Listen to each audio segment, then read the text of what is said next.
నాగపూర్లో రాళ్ల దాడికి గాయపడ్డది ఎవరు? పోలీసులు, హిందువులు.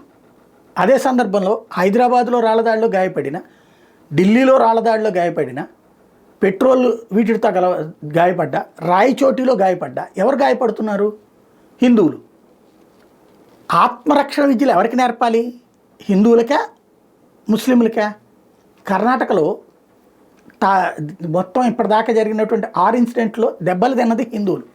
కానీ ముస్లిం అమ్మాయిలకి మాత్రం ప్రభుత్వపు సొమ్ముతో కరాటేతో పాటుగా యుద్ధ విద్యలు నేర్పుతారట. ఇది బుజ్జగింపు రాజకీయాల పరాకాష్ఠకు చేరినటువంటి వేళ కాంగ్రెస్ ప్రభుత్వం తీసుకుంటున్న నిర్ణయాలు. హిజాబ్ వివాదంతో అధికారంలోకి వచ్చింది కాబట్టి ఇక మైనార్టీల బుజ్జగింపు ఒకటే ప్రజలు కోరుకుంటున్నారన్నట్టు రూట్లో ఈవెన్ వక్ఫ్ ఆస్తులు ఏవి అడిగితే అది క్లెయిమ్ అడిగినవన్నీ ఇచ్చేసినటువంటి విజయపుర లాంటి వాటిట్లలో కూడా భూముల్ని వదిలేసినటువంటి చరిత్ర.